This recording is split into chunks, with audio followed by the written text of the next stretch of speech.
नमस्कार दोस्तों। आज हम एक ऐसी जानकारी साझा करेंगे जो हर व्यक्ति के लिए महत्वपूर्ण है। क्या आपने कभी सोचा है कि एक जैसी बीमारी की दवाई किस तरह से कीमत में इतनी भिन्न हो सकती है? दर्द निवारक का सरल उदाहरण लेते हैं, पैरासीटामोल। यही दवाई कभी 20 रुपए की मिलती है और कभी 200 रुपए की। यहाँ पर हम जेनेरिक और ब्रांड नेम मेडिसिन के बीच के फासले का सामना करते हैं।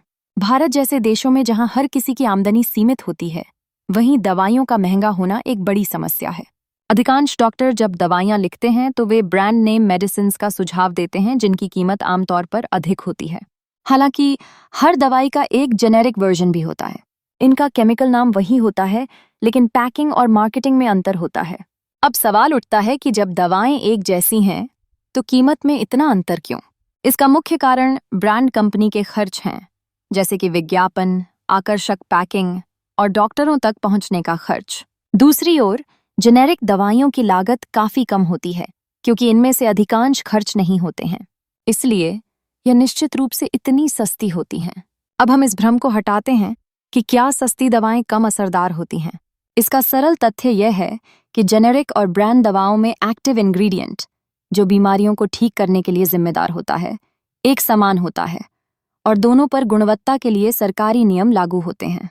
इसलिए यदि दवाई सही तरीके से बनाई गई है तो असर में कोई अंतर नहीं आता। लोग अक्सर जेनेरिक से डरते हैं।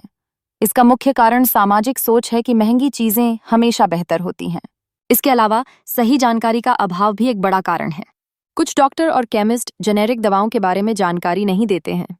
याद रखें, कीमत असर को तय नहीं करती, बल्कि दवाओं के अंदर का सही एक्टिव मेडिसिनल इंग्रेडिएंट्स तय करती है। डॉक्टरों की टेम्पररी आदतें भी कभी कभी ब्रांड दवाइयों का चुनाव का कारण बनती हैं, लेकिन आजकल कई ईमानदार डॉक्टर जेनेरिक दवाओं का समर्थन कर रहे हैं।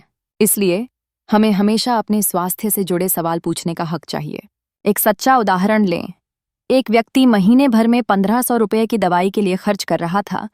वही दवाई जेनेरिक में लेने पर केवल 300 रुपये में मिल गई। सोचिए, पूरे साल में कितनी बचत हुई।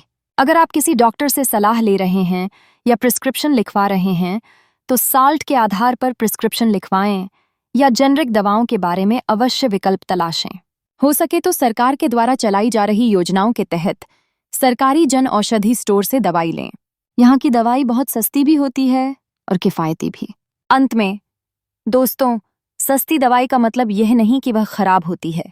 आर्थिक रूप से सोचने की समझदारी हमें सही निर्णय लेने में सहायता करती है। अगर आपको यह वीडियो उपयोगी लगा तो इसे लाइक करें और शेयर करें। चैनल को सब्सक्राइब करें ताकि यह जानकारी हर जरूरतमंद तक पहुंचे। धन्यवाद।